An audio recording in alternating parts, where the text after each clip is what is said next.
Okay, well, you owe me for that pod still, so I'm trying to cheer up. I have so much anger inside. Give me $5 for the other one then. Get this off camera, man. This is.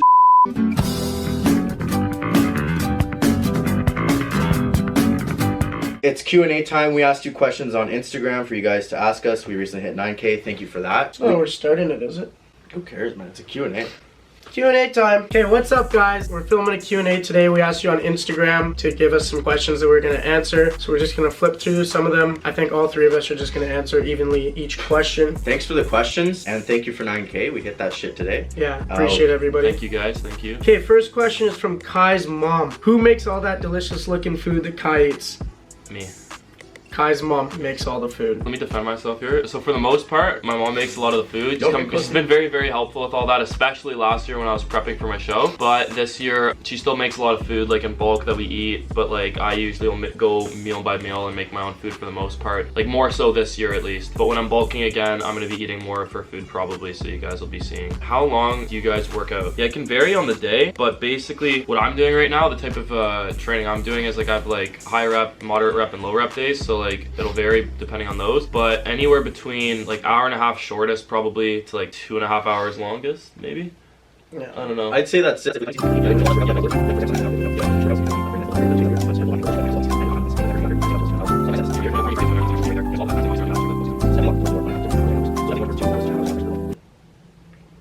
Guys, we should keep it a little bit more straightforward. When we're bulking, it's longer. When we're cutting, it's shorter. So when we're cutting, it can be an hour and a half to 2 hours longer if we do cardio. But since we're bulking, we do more volume. Our workouts require more rest for the additional sets as well. So that can be up to like 2.5 hours at the longest usually. Ramsey says, is Jewel life? Kicking on the Jewel. What about you? Bitch, I keep a tool. You tell me, man. The next question is, are any of us gay? And the answer to that is honestly no, all of us are heterosexual. We're all straight. I'm in a committed relationship of 3 years. Me and Kai are both single. So the next question is from Honor Scort. This is the guy who also won our first giveaway. Yeah, you got the pre-workout. So the question is, the secret to how Travis got shredded. Honestly, we have a video on that too that I made. And there's really not a secret. All you have to do is put yourself in a caloric deficit. So basically what that means is you're eating less food than your body like intakes or caloric maintenance. So for example, when I started cutting, I knew my caloric maintenance was around 3,000 calories. So I just slowly lowered that. And as the cut progresses, you get a little bit lower. I started adding in a little bit more cardio. And eventually after 3 months. All right, so Bryce McLean asks, who out of all of you has the lowest bench? So honestly guys, okay, if we're looking technically, I've only hit 295 at the peak of my bulk last year. These guys both hit 305. And so you have to factor in body weight. You have to factor in like basically everything that comes into training. I was a lower body weight. I was also training a little bit. McKay, this is bullshit, man. I have the lowest bench. I hit 295 at the peak of my bulk. These guys both hit 305. Are rest days important? And how often do you do them? Rest days are, in fact, important. You know, giving your body a rest when it kind of overlaps from getting pounded each day when you're hitting the iron. We work out about, what, 5 to 6 times a week. So we have our like 1 to 2 rest days a week. For the most part, we're on a 3-day split. So it'll be like leg, push, pull is what, I think you're doing that too, right? Well, right now I'm doing a 4-day split. So I'll do legs, push, pull, and then I have a shoulder and arm day. And so basically every 4 days I take a rest. One thing that may actually help the average lifter also is like rest days are important. They're not necessarily enough. Sometimes you have to add in like a deload week every once in a while. Like we're not going to go into super in depth because it can get kind of complicated. If you guys want to look it up, we may do a video on it. But basically a deload is like a structured period of time where you reduce your volume intensity, something like that, to allow you to deplete the accumulated fatigue that you have developed in your body. Yeah, again, from just working out a lot. It's going on a little vacation. Yeah, exactly. Yeah, and so like that can actually be kind of boring because like your weight feels like you're not even working hard, but then you usually will come back feeling a lot better. Like your joints will be feeling better and can usually push a lot more weight. So yeah. Another good point for rest days is it gives your central nervous system a break. So if you're not resting and you're training heavy, say every single day in the gym, 7 days a week, your CNS is just going to get burnt out and you're actually going to be getting weaker. You're going to be not building as much muscle, and and honestly you probably have a lot higher chance at getting injured too. Or you can just take Trenbolone and you can just work out about 365 days a year. But as for my split, it's a kind of a 5-day split. It's really fucked up, but some days I would do those 5 days in a row, and other days when I physically can't, I physically need the rest day, I'd take it like 3 days after, 4 days after. So don't be afraid of rest days, guys. Yeah. Andy Carosa asks, how do you become as sexy as Alan, or is it even possible? It's not possible. Sorry. Question is from the Blue Duck. Shout out Blue Duck, thank you for the support. Do all Canadians speak French as well as English? Honestly, no, they don't. I speak French. I'm actually terrible at French. Like I speak like a surprisingly little amount of it. Same here, I only speak English and Croatian. 5% of people from Canada do not. When are you a natural fucks gonna admit? It's actually a good question though. Clear up all the rumors around us. The only supplement that we take is creatine. Why the fuck would you tell them that? We're all natural, none of us are on steroids. Okay, so how old are you? How long are you going to the gym? So I guess we'll all answer this one. I'm 18 years old. I've been going to the gym now for, I guess, going on 4 years, but I'd say 3.5, a little bit more years. So I'm 19, like I just turned 19. I've been working out like 4 years now probably, but again, like first year or two, wasn't like eating enough to really sustain any kind of like weight gain for like a period of time. But like I still made progress in the gym, and then once I actually started eating around my 3rd year, it really helped. And then this year when I incorporated eating with proper training, that really helped a lot. So like 4 years and a bit total. I'm 19 years old and I've been working out for 1.5 years. So Alan's made a lot of progress in the time that he's been working out. We've both been working out more, but he's still pretty big. It's not fair. I think that's because when I started working out I was 18 already, so my body was ready to explode, and I did go through a big bulk, and then this summer I cut down. Guys, you need to stop dropping these nice questions for Alan. His ego's gonna be too big soon. I know, eh? Why Alan's always looks so badass? I don't know. Why do I, guys? Because you're Croatian. I am a Croatian Like soldier. My father was in the military. He had to flee his country to come here. 1.5 years of training. I had to get it done, and I knew it was my mission. So I continue to motivate my team of people, and we continue to elevate each other. So becoming a badass isn't as easy as committing, but once it happens, you just go with the flow and keep rocking it out. Austin Belshane 923 asks, how long have you guys known each other? Me and Alan, we knew each other when we were probably around 6 or 7 years old, but we didn't actually know each other. We used to hoop together when we were really young. Throw rocks at each other and shit. We kind of hung out through mutual friends when we were Shout like out Silvio. 11, 12 again, and then it was literally just this spring, last year, where he started coming to the gym and we just clicked. Like he came up to me one day when we were working out, we started talking, because we kind of knew each other, but we didn't actually know each other as like older people. Like he said, it was like 8 years since I like actually hung out with him. And we never actually really knew each other. It was just mutual friends. Like saw him like 2-3 times in the summer playing basketball when we were 11, and then as far as me and Travis go, and like Alan as well, but I knew Travis before Alan, so like I kind of knew him when he first came to the YMCA. He came there for probably not that long, only like a few months. Me and Kai met in high school, so we kind of knew each other from high school. I knew him in middle school too, but like it was kind of just like I knew him. Yeah, so me and Kai kind of became friends probably when I think I was 15 years old.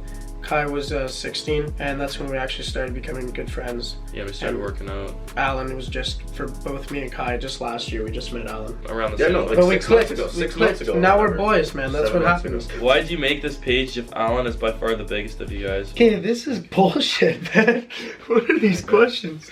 I'm just fatter, guys. Next question. Camille Godden 1611 asks, do you have to starve yourself to have abs like that? So all you have to do if you want to get abs, it depends where you're starting from too, because if you're a really high body fat percentage, it's going to take a lot longer. But for example, me, I was about 16% body fat when I started my cut, and I gave myself 3 months to cut. I put myself in a caloric deficit, and so I'm not starving myself. Like at the start, I was still eating a sufficient amount of food. Near the end, when you're getting really low, like sub 10% body fat percentage, you kind of have to force yourself, like you're always hungry and stuff. So I guess you could consider that starving. But if you just want to get a six-pack, you don't actually have to starve yourself. You can still do it while enjoying your life, while drinking, while like occasionally like fitting it into your calories, and still eating what you want. If you're looking at all of us, I'd say like, again, we all cut to varying levels of body fat and stuff. Like when we're bulking, we're generally not hungry. We're kind of forcing ourselves to eat. By the end of the cut, have abs like we all did by the end of our cut, we were all basically like by that point, we were all kind of like hungry most of the time to some extent. Yeah. But it's not That's starving really yourself. shredded. That's like really shredded. If you want to just get like a 6-pack, like 11, 12%, you don't have to starve yourself. Okay, Steph Seguin asks, what's the biggest struggle when cutting and is it worth it? I guess that kind of depends on the person to person. The biggest struggle for me, yeah, honestly, it was probably just like the social part. So when all my friends are going out to party and stuff, and I know I can't afford to put the alcohol or whatever, or go to dinner and eat what they're eating into my diet, that was probably the hardest part. And whether it's worth it, it's kind of complicated. Like, so if you're trying to get like super shredded and you're not doing a show and you're getting to like 6%, 7% body fat percentage, I would say it's definitely not worth it, because the problems that comes with that and like all the repercussions. So you're gonna feel tired all the time, you're gonna lose a lot of strength,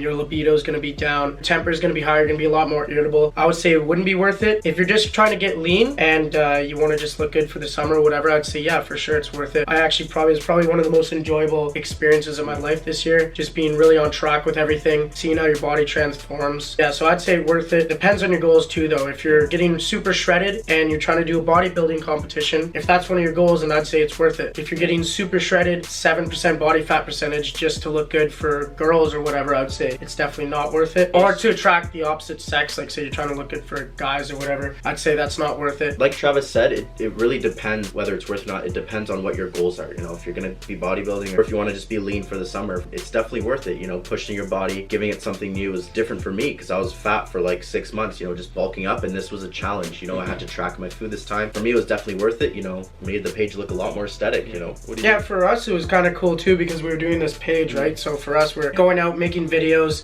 taking pictures, stuff like that, and we're also really passionate about bodybuilding, so it's definitely worth it for all of us for sure. Biggest struggle was probably the temper. You know, it happened out of nowhere, and I'd be talking to my dearest mother who takes care of me, having a regular conversation about how my day went. 2 seconds later, I'd be tripping balls. You know, I'd be running into the garage just to punch the fucking tire and fucking split my hand. And I'll put a picture on the screen right now, but it was fucked. What? Tell me that. What? You didn't hear about that, man? You didn't hear that story? Oh, you've been missing out, man. Fucking snaps. Same thing that they both said. Like, my temper got kind of bad near the end. But like, honestly, for me, one of the biggest things is probably occasionally I would like to partake in a little bit of smoking some cannabis because it's legal now, which is great. Like, whenever I would smoke, I'd get like a super bad appetite, especially towards the end. Just being able to regulate those extreme cravings I got, because like I could just eat and eat for like no reason whatsoever. Near the end, just being able to adhere to it when I am not in a completely sober state of mind, adhere to the diet. Just one quick thing for cutting. I think that if you are trying to add mass and have a bodybuilding journey, I think cutting is worth it, because when you're bulking, you'll get to a point where it's not sustainable anymore. So to keep gaining weight, you have to be eating such a gross amount of calories. You may be feeling sluggish. You may just not like how you look. So cut down to lower body fat. It gives you like a platform kind of restart and rebuild from. And you also won't be getting as chubby after yeah, exactly. Too. So for instance, what we did is we all bulked up, we gained a lot of strength, a lot of muscle, we all cut. Now we were all at low body fat percentages, and so now we were all able to bulk back up and then kind of gain our strength back slowly. Really, that's like the best way in my opinion to maximize those lean muscle gains that everybody is always talking about, is basically like reverse dieting back up, just adding in calories slowly. Regan Goddard asks, best way to add mass? For me, it was just putting your body in that caloric surplus. You can work out as hard as you want, you can do your compounds as accurate as you want, you know, you can measure your strength, but if you're not feeding your body with that surplus, it's not going to grow, you know. So it's the first initial thing I think everyone should do when beginning bodybuilding. Give yourself some room to play with, give your body something to play with, you know. Put on a fuck ton of mass, whether it's fat and muscle obviously, and then cut down, do whatever you want with it. Put yourself in a caloric surplus, slowly progress on your compound lifts, and then add in some accessories after. So eat enough, get stronger, and add a little bit of volume. Give yourself enough rest, sleep 8-9 hours a day. People don't quite realize how much extra energy muscle takes to be synthesized and like put onto your body. Your body will not prioritize synthesizing all this additional mass if you don't have a surplus of calories to draw from, since it's so costly to do that. I don't remember the actual numbers to do that, but it's definitely a lot more costly than just say adding on like some fat and stuff like that. But that's if you want to add mass. You can add strength without necessarily being in like a crazy surplus. Like, I mean, you'll see like the power lifters who stay around the same weight, but they rip like ridiculous weights, and that's due to like mainly the central nervous system adaptations and things like that. But for like mass, size, like Travis said, adequate amount of volume with like additionally good factors like the sleep, ideally not a super stressful environment, since like high cortisol levels may not help with your muscle gain for sure. I'm trying to think if there's any other big 7-letter words I can throw in there. Maybe 6-letter words.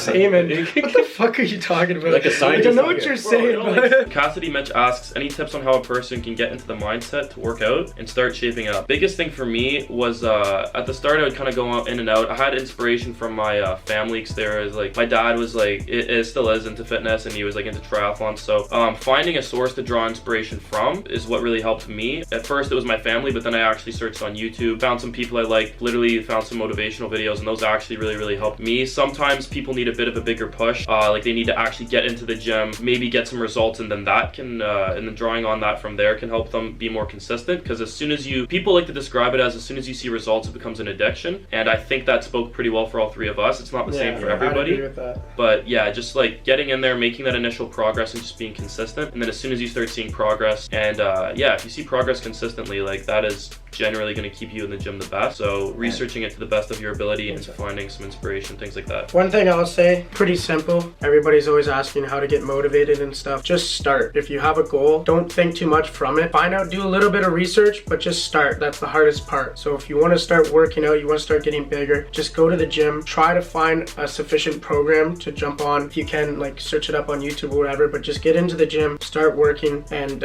honestly, just keep grinding. As for myself, it was from that a couple videos ago, the Joe Rogan workout motivation. I got that from a different video, a clip, and his words kind of got me to really keep going, and that was like my first week of working out. Like Kai said, and Travis, once you see those results, for me it was that fucking... It was that tricep head I saw in the mirror. It was an addiction. Like I just kept going. If you need to take posters of Arnold, Choppa, you know, put them on the wall. It depends what your goal is, right? If you're a female wanting to get that good shape, put Summer Rae on the wall. If her butt's too big, get a smaller butt. You know, find that goal, surround yourself, and constantly have that motivation. It's like, yeah guys, just get in there and start, because like we hear it a lot from people. They'll second guess themselves. They'll be like, well, I don't really know how to do this, I don't know how to work out, I don't know how to proper form and stuff like that. Honestly guys, there's just like so much free information out there. Like like we haven't really paid for anything, like really, as far as information and working out, because we've found like so much of it online. Like you can find so much of it online, and then once you kind of get that base, you can start spending money on like programs or supplements and things like that. But there's just, guys, like I'm telling you, there is just like a ridiculous amount of free information out there. This is Dinesh from India. Can you teach me gym, workout, and diet for lean mass? We're going to be coming out with a video on bulking very soon, because we're all getting into that phase now. Yeah. So stay tuned. There'll be a lot more informational videos coming. Yeah. And we might even just use that comment for that video. You know, there we go. For lean mass. Yeah. All right, so Volchek asks, if you could go back in time to when you first started lifting, what would you do differently? So mine's pretty simple. I wouldn't worry about staying like super lean, because I was always a skinny kid and I love having like a six-pack. I would just eat more food. I'd also progress on my compound lifts a lot more, like focus on squats, bench, and deadlifts, and that's pretty much it for me. Same as Travis, because again, I had a super fast metabolism, definitely could have benefited from just adding in more calories. But one thing for me was tracking my weights, I think is a good one, because like people don't realize that like tracking, like yeah, people think you'll go on, you'll just lift a little heavier. If you track your weights, like that is a surefire way to be like, I know that I was doing this exact weight. And if you can just like focus on progressing on that, like Matt Ogus, for instance, always talks about that. He's like a crazy looking guy. If you don't know what he is or don't know who he is, you can find him on Instagram. But basically he talks about how he's like tracked every single lift from like the past few years, basically, like probably more actually, from like his whole kind of lifting career. So he has like a book, tracks every single lift. So tracking lifts, eating more would be my big one. As for myself, I don't think I would change anything, because me being in my basement for the first 2-3 months of working out, doing that workouts at home kind of eased me into that rhythm. And then once I went to the gym, so I went to Planet Fitness, and then I became a hypertrophy god for about 5 to 6 months, which was my big bulk, and that kind of got my muscles used to that pound and ground, you know, just beating them up every session. And then once I started doing my compound lift, shit hit the fan. I mean, I don't want to toot my own horn, guys, I'm sorry. Bench press, I mean, first time benching was 205, second time was 225. So, and from there I started my compound tracking and training, stuff like that. What do you feel about that answer, Travis? Good job, man. Thanks, bro. You're pretty sick. Hey guys. Hey.